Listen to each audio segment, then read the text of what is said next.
ألا بذكر الله تطمئن القلوب.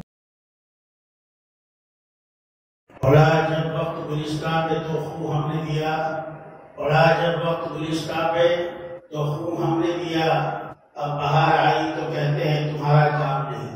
بزرگان محترم، نوجوانان اسلام اور عزیز طلبہ، یہ مہینہ انگریزی حساب سے جنوری کا مہینہ ہے اور اسی مہینے کی 26 تاریخ کو ہندوستان کی آزادی کا مسودہ اور ریزولوشن پاس ہوا تھا، اور اسی لیے پورا ہندوستان جنوری کے مہینے کو آزادی کا مہینہ کہتا ہے۔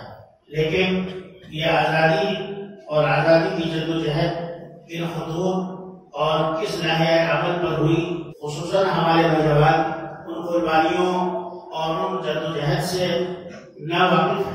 بالخصوص ہندوستان کا نوجوان یہ سمجھتا ہے کہ یہ ملک کسی ایک مذہب کے ماننے والوں کا ہے، مسلمان اس میں حصہ دار نہیں ہے۔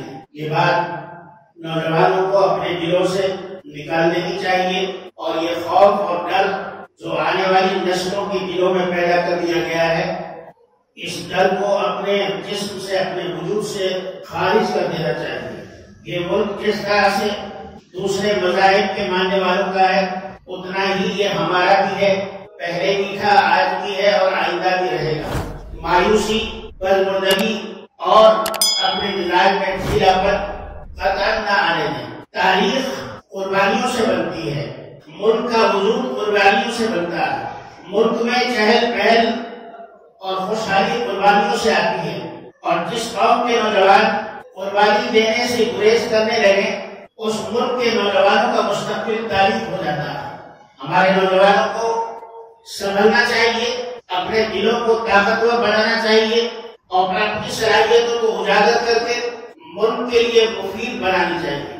چونکہ ماہ جنوری ہے، اس لیے میں نے سوچا کہ آج آپ کے سامنے ہمارے اسلاف کی وہ قربانیاں جن سے ہماری موجودہ نسل نہ صرف ناواقف ہے، بلکہ وہ اپنے آباء و اجداد کی قربانیوں اور ان کے ناموں کو بھی بھول چکی ہے۔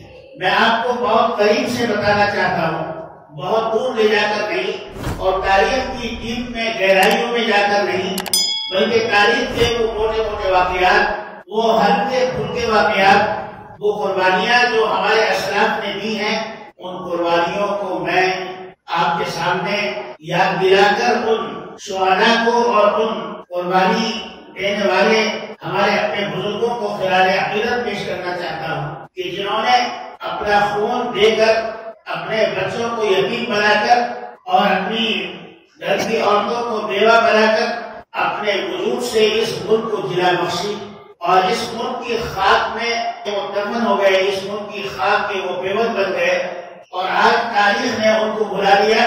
یاد رکھیے، جو قوم اپنے بزرگوں کو بھلا دیتی ہے، آنے والی تاریخ ان کو بھلا دیتی ہے۔ اسلام کا مستقبل ماضی سے جڑا ہوا ہے۔